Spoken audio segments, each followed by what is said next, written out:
ल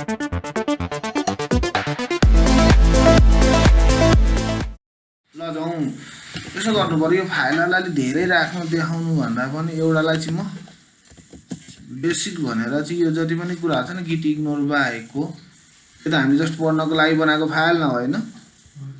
यो फाइलहरूलाई चाहिँ के गरौँ भन्दाखेरि यसलाई पनि मुभ गरेर बेसिक गर्नुपर्छ भन्ने छैन, तिमीले जस्ट मैले मुभ गरिदिएको सबै फाइलहरू त्यहाँ गएर बसोस् भन्ने। एकचोटि के गरौँ भन्दाखेरि क्लोज अदर अल ट्याब। ल ओके, अहिले हामीसँग केही छैन होइन र टेस्टलाई पनि के गर्नु बेसिक भनेर पुस गर्दै त मैले यो त्यहाँ जस्ट केही फरक परेन। ल ठिक छ, अब हामीले जस्तै इनपुट लिन्छौँ क्यालकुलेटर ए र बी को भ्यालु एड गऱ्यौँ, त्यसलाई कहाँ लगेर राख्ने, स्टोर त गर्नु पर्यो। यो रेकर्ड यो हामीले समथिङ लेखेको कुरा त बनाउनु छ, त्यसको लागि हामीले फाइल ह्यान्डलिङ बनाउँ कसरी। ल जान जाउँ एउटा हामीले यो हाम्रो रेकर्ड डट एउटा मैले फोल्डर बनाएँ, बनाउनु पर्छ भन्ने छैन, जस्ट फोल्डर बनाएँ। यो फोल्डरमा म एउटा फाइल बनाइदिन्छु, यहाँ गएर एउटालाई मैले मेन फाइल भनेर एउटा बनाइदिएँ हो। अब यहाँ फाइल ह्यान्डलिङ गर्दाखेरि हामीसँग नर्मल्ली हामीले के गर्नु पर्यो, एउटा ओपन भन्ने चाहिँ के हुन्छ त, नर्मल्ली हामीले यसरी ओपिएन ओपन गर्यौँ भने चाहिँ यसले फाइलहरू ओपन गर्ने काम गर्छ, लिनरेटमा बनेको फङ्सन हो। अब फर्स्टमा मैले एउटा फाइल नेम खोजेँ, मानिलिउँ अहिलेलाई मैले जस्तो युजर भने डट टीएक्सटीमा टीएक्सटी ओपन गर भने सेकेन्ड आर्गुमेन्ट यसले के गर्छ भन्दाखेरि मोड खोज्छ। मोड भनेको के हो, रिड गर्ने हो कि राइट गर्ने हो कि एपेन्ड गर्ने हो कि रिड एन्ड राइट दुइटै गर्ने हो कि त्यस्तो कुराहरू चाहिँ के गर्छ भने त्यसले खोज्छ। मैले डब्लु भन्यो भने के हुन्छ, राइट गर्ने भन्छ। यो फङ्सनले अब के गरिदिन्छ, यदि मैले यसलाई रन गरेँ भने यसले युजर डट टीएक्सटी भन्ने फाइल अटोमेटिक यहाँनिर गरेर बनाइदिन्छ। हामीले बनाएर हेरौँ है त। ल यसलाई मैले जस्तो केही पनि गरेको छैन, जस्ट रन मात्र गर्छु। सिडी के अरे हाम्रो सिडी रेकर्ड डट यहाँ होइन पिवाई मेन डट पिवाई इन्टर गऱ्यो भने के भने एउटा यसले युजर डट टीएक्सटी फाइल बनायो कि बनाएन, आफै एउटा युजर डट टीएक्सटी भन्ने फाइल बन्यो। यहाँभित्र मलाई केही लेख्नु पर्यो, यो फाइलभित्र केही लेख्नु पर्यो भने यसले मलाई रिटर्न एउटा अब्जेक्ट रिटर्न हुन्छ, ओबिजे मात्र भन्छु म यसलाई, अब्जेक्ट भन्दिनँ, अब्जेक्ट भन्ने यसरी गरेँ। अब म के गर्छु भन्दाखेरि ओबिजे डट राइट गरिदिन्छु, राइटमा ल हेलो फाइल ह्यान्डलिङ भनेर यसरी भन्यो हो। अब के हुँदैछ, यसलाई फेरि रन गऱ्यो, त्यो फाइल ठिक थियो, त्यो ओपन भयो, राइट भयो। यहाँ गएर हेऱ्यो भने यो फाइलमा के भन्यो, डेटा स्टोर भयो कि भएन, हामीले लेखेको कुरा अटोमेटिक आएर स्टोर गरेर बस्यो कि बसेन। यो हामी कोसँग छ, टीएक्सटीमा छ कि छैन, फेरि रेकर्डमा त रहेछ। अब के फरक छ यहाँ है, मेन डट राइटमा हेर्दा यसरी लेखेँ मैले, तर मैले यसलाई फेरि यहाँ हेरै कुरा छ, यसलाई मैले युपिडी अपडेट गरेँ। अब के हुन्छ, यसले यहाँ गरेर रन गऱ्यो भने त्यो एक्जिस्टिङ डेटाहरू हटाइदियो। यहाँ केले हटायो, ओपन भन्ने फाइलले ओपन गर्छ भन्ने कुरा थाहा भयो हामीलाई। यसको काम भनेको युजरलाई ओपन गर्यो, ओपन गर्ने बित्तिकै उसले भएको डबल राइट मोडले के गर्दो रहेछ, पुरानो डेटाहरू छ भने पनि त्यसलाई हटाइदिएर फेरि के भयो, त्यही फाइललाई ओपन गर्दाखेरि यहाँको फाइलहरू सबै के भयो गयो। तर यही कुरामा मैले के गर्ने, एपेन्ड गरेँ अरे। अब एपेन्ड गर्दा के हुनु पर्यो, त्यो जे फाइल छ त्यसमा गएर प्लस हुनु पर्यो। रन गरेर हेरौँ त, दुईचोटि रन गरेर चाहिँ अपडेट अपडेट अपडेट तीनचोटि एपेन्ड भयो कि भएन, भयो, तीनचोटि एपेन्ड भयो नि। एपेन्डको काम चाहिँ के रहेछ त, एपेन्ड गरिदिनु। रिड गर्नु पर्यो भने मैले के गर्छु, आर गरिदिन्छु। यसको बारे पढ्नु पर्यो, त्यहाँ डकुमेन्टेसन भने हुन्छ त तिमीले गएर पढ्नु पर्यो होइन। रिड गर्नु कस्तो छुट्टा छुट्टा लाइन, एउटैमा जान्छ, अहिले त जान्छ। अब आफै त लोजिक लाएर बनाउने। हामीले यहाँ के गरेँ, आर गर्दा के भयो, रिडेबल भयो, यो फाइल रिड गर्न मिल्ने भयो कि भएन, रिड भयो। ओके, एउटा राख्यौँ, दुईवटा राख्यौँ, यस्तो भयो।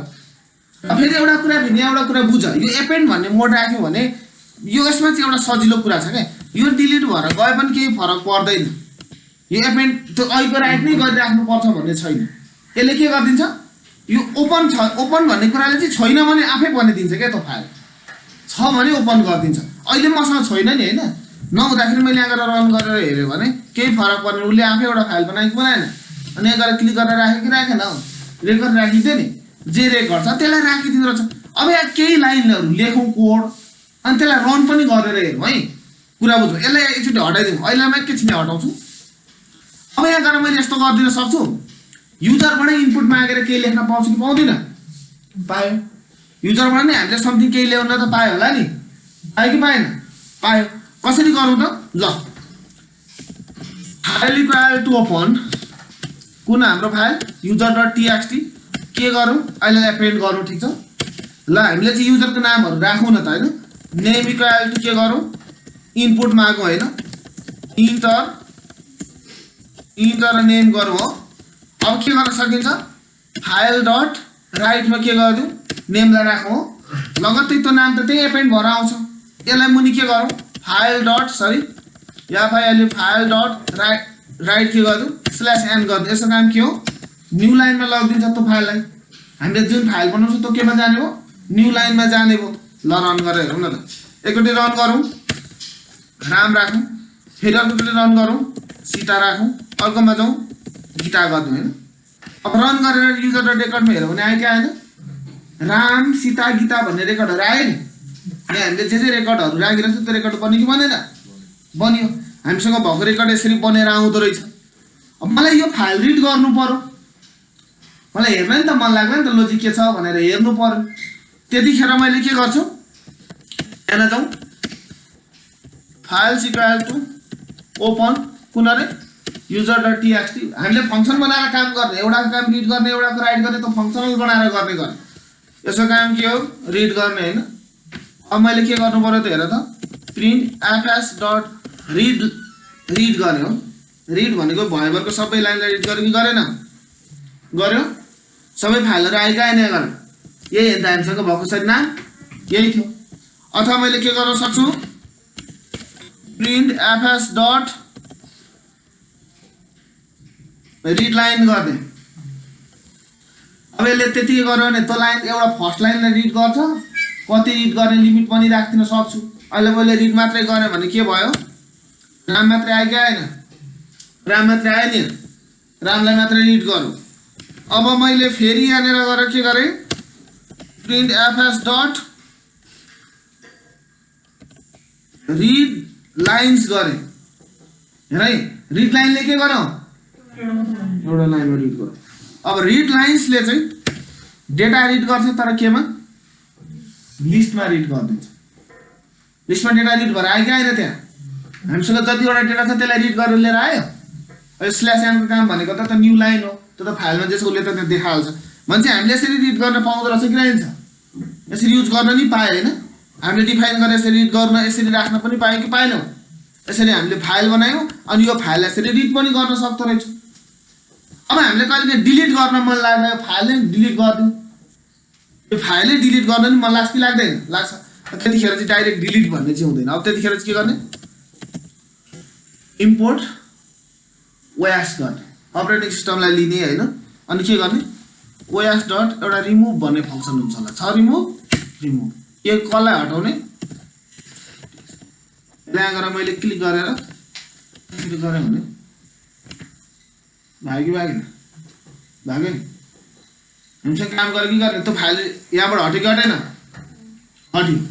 हामीले OS को काम भनेको के त, अपरेटिङ सिस्टममा भएको लोजिकहरू चाहिँ गर्नको लागि त बनाएको हो नि होइन।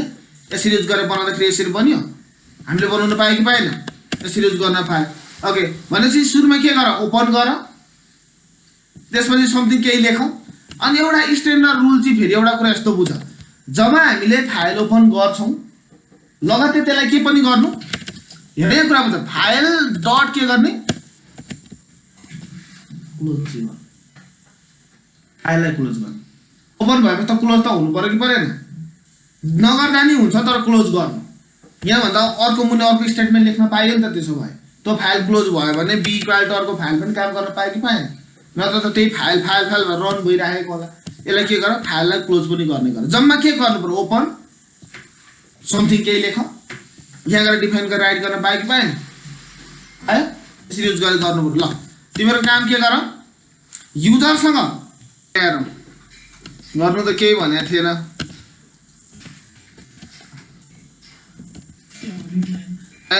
ल x equal to input enter के भन्नु पर्यो इन्टर x गर्नु पर्यो हैन y इक्वल टु के गरौँ इनपुट के गर्नु पर्यो इन्टर y अब यसलाई के गर्नुपर्छ सुरुमा हामीले आउटपुट निकाल्नको लागि हाम्रो टाइप कन्भर्सन गर्नु पर्यो कि परेन यसलाई हामी के लेख्दै छौं int यसलाई हामीले के गर्यौं कन्भर्ट गर्यौं हैन यसलाई के गर्नु अब फेरि हामी int अनि फेरि हामीले के गर्यो यसमा हेर्न गर इनपुट राख्न पाए कि पाएन भनेपछि हामीले int मा कन्भर्ट गर्यौं अब हामी के गरौं सम इक्वल टु यासिम सम त इनपुटमा फंक्सनै छ हैन ल total total equal to x plus y गर्न पाउँछौं कि पाइँदैन अब हामीले के गरौं अब एउटा लजिक बुझ है हामीसँग के छ भन्दाखेरि fs इक्वल टु ओपन गर्न पाएन हैन हामीले ओपन कुनलाई एकछिनको लागि युजर्स ल के छ यो record डट txt यो फाइल छ record डट txt अथवा result डट txt गर्न पाइ पाएन result डट txt कुन मोडमा राख्थ्यौ एपेन्डमा राख्न पाइ कि पाएन अब के गरौं fs डट राइट केही लेख्नको लागि के गर्नु पर्यो राइट के चाहिएको total टोटल राख्न पाइ कि पाएन तर यहाँ एउटा प्रब्लम आउँछ यहाँ के प्रब्लम आउँछ हामीले यसरी इन्टिजर राख्दाखेरि यसले चाहिँ यहाँ गएर के गर्नुपर्छ स्ट्रिङसँग म्याच हुनु पर्छ भन्छ इन्टिजर लेखिदैन भनेर डिफल्टली के गर स्ट्रिङ राख यसको लागि के गर्नु फेरि टाइप कन्भर्सन str गर्न पाए कि पाएन यसको टाइप ल हामीले केमा कन्भर्ट गर्यौं स्ट्रिङमा गर्यौं fs डट क्लोज गर्न पाए कि पाएन बस क्लोज भयो कि पाएन अब रन गरेर हेरौं त यहाँ जाउँ 5 ल 4 र 5 त्यसपछि अर्को 6 र 7 यहाँ गएर क्लिक गरेर हेर्दाखेरि अब के हुनु पर्यो रिजल्टमा के ठाउँ आयो कि आएन तर यसलाई तल त झार्दिउँ किन यहाँ राख्नु त राम्रो भएन नि हैन हामीले के गर्दिउँ यहाँ गएर एउटा लाइनले रिजल्ट हुने बित्तिकै /n गर्न पायो न्यू लाइन गर्दिउँ न्यू लाइन गर्ने बित्तिकै रन गरेर हेरौँ त ल अहिले प्रेस जोड है त अर्को हाम्रो के दियो रे 7 र 6 हो रन गरेर हेर्दा व्हाट ए मैले मिस्टेक गरे नि त रनै बेठिक हान्दिरहेछ कुरा हैन यहाँ के गर्नु पर्यो 7 6 क्लिक गरेर हेर नि हैन रेकर्ड राख्न पाए कि पाएन यसरी स्टोर गर्न सक्यो कि सकिएन त अब सक्यो नि हो अब तिमीले अस्तिको त स्टुडेन्टको 5 वटा सब्जेक्टको मार्क्स ल्याऊ 5 वटा सब्जेक्टमा टोटल निकाल पर्सेन्टेज निकाल र डिभिजन निकाल त्यसलाई स्टोर गरेर देखाऊ मलाई बुझै नेपाली म्याथ इंग्लिश साइन्स गर्दा यसरी इनपुट ल्याऊ 5 वटा सब्जेक्ट ल्याऊ अब यहाँ स्टोर हुँदा चाहिँ कसरी हुनु पर्यो एक्जाम्पलको लागि total total equal to something मानिनु यो हैन एक्जाम्पलको लागि है यो हैन त्यसपछि कमा देऊ कमा सेपरेसन गरे नि भइहाल्यो अथवा केही भने नि भइहाल्यो अनि पर्सेन्टेज इक्वल टु एकछिनको लागि अब समथिङ मानिलियो एकछिनको लागि अहिलेलाई पर्सेन्टेज भन्दियो हैन अनि डिभिजन इक्वल टु हाम्रो कुन डिभिजन हो त त्यसको डिभिजन पनि यहाँ देखाइदिनु पर्यो स्टुडेन्टको रेकर्ड स्टोर हुनु पर्यो कि परेन पर्यो नि हो लु गरेर देखाऊ यो गरेर त्यो गरेर देखाऊ र देखाइहाल्नु त्यो रिजल्ट बनाउने त गरिहाल्छ त्यो बनाएर आउनु पर्यो बनिँदै बनेन सकिँदै सकेन भने चाहिँ भोलि सोच्नुला डिफाइन रजिस्टर एउटा फंक्सन के हुनु पर्यो रजिस्टर भन्ने एउटा फंक्सन बनाऊ हैन त्यसको काम भनेको रेकर्ड एड गर्ने अनि अर्को डिफाइन के गर यालो चाहिँ लगइन भन्ने पनि फंक्सन बनाऊ लजिक पहिलो कुरा सुन यस्तो हुन्छ हैन अब यो दुईटा फंक्सन छ यसमा के गर्ने युजर नेम र पासवर्ड स्टोर चाहिँ गर्ने एउटा txt फाइल भनेको txt मा बनाउने यसको काम भनेको के त हामीले राइट गरेपछि युजर नेम जान्छ पासवर्ड नि जान्छ त्यहाँ सेभ गर्ने सुरुमा त्यो सेभ भएको युजर नेम र पासवर्डलाई राखेर के गर्नु पर्यो फेरि लगइनमा युजर नेम र पासवर्ड हाल्नु पर्यो हामीले हानेको र रिड लाइन गर्दा कि हाम्रो रिड लाइनबाट डेटा आयो क्या रिड लाइन्स गर्दा हो त फाइल आउँछ त्यहाँ बिच अब कन्डिसन लाऊ कन्डिसन लाएर युजर नेम चेक गर यदि डाटाबेसमा भएको र हामीसँग भएको छ भने वेलकम हुनु पर्यो, होइन भने के हुनु पर्यो, user name and password incorrect भनेर ट्यागमा आउनु पर्यो। सुरुमा उसलाई क्वेसन सोध्छ, do you have an account? Yes छ भने के गर, लगइनमा जाऊ सिधै, होइन भने रजिस्टर गर भन। अनि रजिस्टर गर्ने बित्तिकै रेकर्ड हुन्छ, रेकर्ड हुने बित्तिकै के गर्छ, लगइनमा जान्छ, लगइन गरिसकेपछि उसले अब त्यहाँ गएर चेक गर्छ यति कता एउटा सानो रेकर्ड बन्यो कि बनेन, एउटा रेकर्ड पनि बन्यो। 2वटा टास्क गरेर आउनु पर्यो भोलि